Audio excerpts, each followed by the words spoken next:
Še ena nekdanja judoistka se je odločila, da najuspešnejšega slovenskega trenerja juda Marjana Fabjana prijavi zaradi domnevnih zlorab. Na dan prihajajo nove podrobnosti o domnevnih žalitvah, udarcih, celo o spolnih zlorabah. Slišali boste izpovedi dveh nekdanjih judoistk, ki sta prvič spregovorili pred kamero.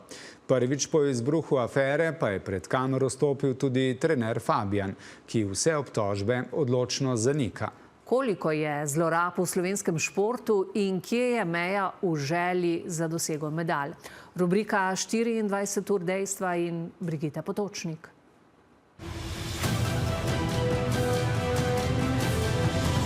Če bi rekel, zdaj pa tukaj čez okno je treba skočiti.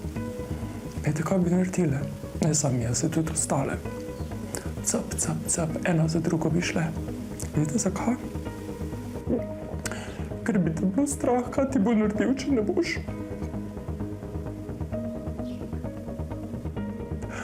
In potem se ljudje sprašujejo, zakaj po 20-ih, pa tudi če bi bilo po 30-ih, po 50-ih letih. Zato, ker smo imeli strah, še danes ga imamo. Travme, ki te spremljajo vse življenje, pravita nekdanji judoistki, ki sta spregovorili o domnevnih zlorabah trenerja Marjana Fabjana. Medtem je Fabjan prepričan, da gre za konstrukt judo zveze.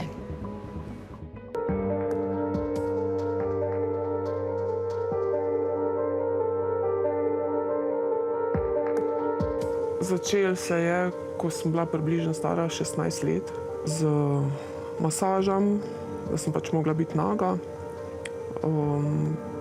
Pol se je kdaj tudi kar on zraven slikal, češ, da bo meni manj neprijeten. Da smo debele p***e, k***e, a nisi mogla to narediti, a si debilna. Mislim, žaljivke so bile konstantno. Tudi udarci, ali so to bili z roko, to so bile kjerkoli po telesu, ali to bilo po glavi, ali te po roki udaril, tudi palca, tudi na komu se je zlomila, s tom bambusovim palcem, ki nas je konstantno tepel. Ko si ti videl, da se je na koga spravil, na katero punco, si raj pogledal stran, zato da jih ne bi še ti dobil. Ste staršem povedali? Ne, se si niti nismo upali. To je bilo vse, vedno se je govorilo, to je med štirim stenom, kar se dogaja tukaj. Bi rekla, da mogoče marsikateri starš že tudi vedel, da so rezultati bili toliko bolj pomembni od lastnega otroka. Zdaj imamo dve družine. Marjan Fabjan, 6 olimpijskih, 10 svetovnih, 40 evropskih medalj. Najuspešnejši slovenski trener juda. Celo japonska javnost se je čudila neverjetnim uspehom njegovih tekmovalk. A za kakšno ceno? Ste kdaj udarili katero od tekmovalk? Udaril ne. To je bilo v žaru, kazanja v žaru, ko sem tehniko kazal, mogoče kak hitri prijem, pa je prišlo to do udarca, ona glavo zmaka. To ni bilo, kazal sem na puncah še pa še let. Ne pa, da bi jih udarili zato, ker ne bi bili zadovoljni? Ne zato, ker ne bi bil z delom zadovoljni. Z delom ne, zato, ker vsi so delali tako, je bilo treba. Z delom ne, pa nikdar z mržnjo, pa nikdar to, da jih jaz ne bi rad imel, pa nikdar nismo šli skregani z treninga. Obtožbe pa so še hujše. Se je v bistvu kar spravil gor na mene, pa začel spolni odnos. Ko sem se v nekem trenutku začela jokati, je skočil po konc, pa začel joj, kaj je naredil, joj, nisem mogel upreti. Je mene določil, da bom tokrat jaz zaradi njega v sobi. Meni je bilo grozen, res grozen. Ne jaz, prosim, sam ne jaz. Ko sam treniram in on je ležal tam na posli, celo razgaljen, spodnje hlače imel gor, okej. Jaz sem pa sedela čisto na robu svoje posle, na drugi strani. On pa se je začel pogovarjati o seksu. Sobe jaz nisem vabil, ker nisem imel razloga. Res je, da če si na nekih pripravah, pa to nekje v kampu ali kjerkoli, da pokličeš, čuj, peti to, povej unim, da je trening tak, naroči to, da ne kličeš vse. Pove pa, da je bil v preteklosti v odnosu z 2 tekmovalkama. Zdajšnja moja partnerica je bila tudi judoistka, je nosilka tudi črnega pasu. Še predtem je bila pa še ena tekmovalka, ki pa smo sam imela malo več kot prijateljsko vezo. Vse skupaj je, jaz mislim, da je to namontirano in da so čist druga ozadja tu. Tu je ozadje to, da sem jaz izgubil prvo na naši krovni zvezi, sem izgubil službo, potem, da sem izgubil avto, da sem izgubil turnir, ko je bil eden največjih v Evropi. Po njegovem so ga prijavile nekdanje tekmovalke ogorčene, ker jim ni uspelo priti do medalj, pa čeprav so nekdanje judoistke, ki so ga prijavile na policiji, dobitnice svetovnih in evropskih medalj. Z vrhunskimi rezultati pa je povezan tudi denar. Samo pristojno ministrstvo bo leto za program športa namenilo rekordnih 16,7 milijona evrov. Največ bo dobila Smučarska zveza Slovenije, slabih 2,2 milijona evrov, približno 1,4 milijona Olimpijski komite Slovenije, skoraj 890 tisoč evrov pa Atletska zveza Slovenije. In kako pomembni so rezultati medalje, primer judo zveze. Če je bil leta 2004, ko se je začel niz olimpijskih medalj, njen proračun približno 390 tisoč evrov, je bil lani skoraj 4-krat višji, 1,5 milijona evrov. Za neverjetne uspehe juda, ki je postal najuspešnejša športna disciplina, pa je zaslužen tudi trener Fabijan.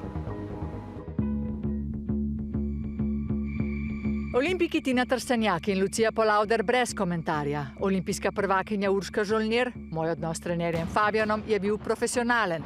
Ana Velenšek, bronasta olimpika v Riu pa, obtožbe o spolnih zlorabah so smešne. Glede udarcev pa... Jaz načeloma nisem bila deležna udarcev. Ne bom rekla, da jih ni bilo, ker druge punce ali pa tudi fantje so jih bili, ampak se pravi, ni bilo zdaj to vsak trening, pa ni bilo zdaj to na bazi izživljanja, zato ker pač si na treningu. Velenškova, velika Fabijanova podpornica, je prepričana, da brez njegove trde roke uspehov ne bi bilo. To ni bilo izživljanje, to so bile pač, bom rekla, vzgojni ukrepi. Meni se za naš šport v mejah, kakor se je to pri nas dogajalo, ne zdi nič spornega. Ampak nekateri se niso počutili dobro, tudi vi ste menda veliko jokali na treningih. Ja, sigurno, ampak velikokrat jočeš od same utrujenosti. In kje je po njenem tista meja oziroma cena uspeha? Vi bi dovolili, da bi trener udaril vašega otroka? Če bi moj otrok rekel, da je to za njega sprejemljivo, okej. Jaz še vedno bi poslušala svojega otroka.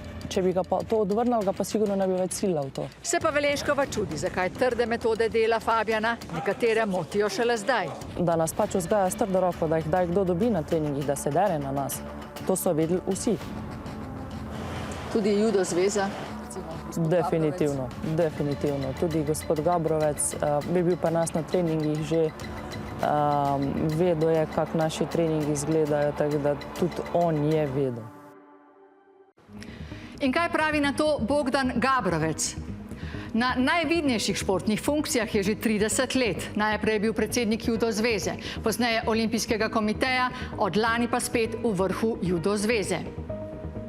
Gabrovec pravi, da ima do nasilja v športu ničelno toleranco.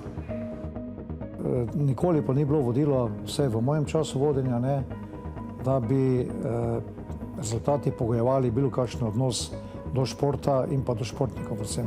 Če pa bo ugotovljeno, da je 5% od tega res, v tem primeru pa zanesljivo, bom odstopil tisti trenutek. Skrb vzbujajoči so rezultati raziskave magistrice psihologije Ines Leber. Vanjo je bilo vključenih 352 športnikov starih do 18 let. Več kot polovica jih je doživela fizično zlorabo, dobrih 38% čustveno in skoraj 16% spolno. Skrbi pa tudi to, da je prijav zlorab zelo malo. Denimo Olimpijski komite Slovenije je dobil v zadnjih 5 letih le 5 prijav. So lahko vrhunski rezultati medalje opravičilo za žalitve, udarce? Nikakor, odgovarja športna psihologinja Tanja Kajtna. Če bi vzeli 2 trenerja, ki vsak trenirata 20 športnikov, pa eden z 2 doseže vrhunske rezultate, ostalih 18 doživi psihološke poškodbe, ki bodo trajale skozi celo življenje, drugi trener pa ne doseže nobenega mednarodno odmevnega uspeha, vendar pa vseh 20 njegovih športnikov postane samozavestnih posameznikov, potem je nedvomno ta drugi trener boljši. Zato, ker trener je pedagog in tega ne smemo pozabiti. Temo o zlorabah v športu nadaljujemo zgodbo nekdanje članice plesno-akrobatske skupine. Njen trener je bil pred leti zaradi zlorab obsojen na večletno zaporno kazen. Ti si naredil en skok pač dobro, njemu pač on je bil ponosen in ti pač dal ljubčka na usta. Pač na tak način. Tako se je začelo. Pol pa pač se je razvijalo pač z nekimi dotiki na neprimernih predeljih. Trenerji so te stvari videli in pač niso nič naredili. Marsikdo mu je rekel pač nehaj, ustavi se, ampak pač je delal naprej, kar je hotel. Več o zlorabah v drugih športih v rubriki Fokus naslednjo nedeljo. O podrobnejši analizi financiranja športa pri nas pa na 24ur.com.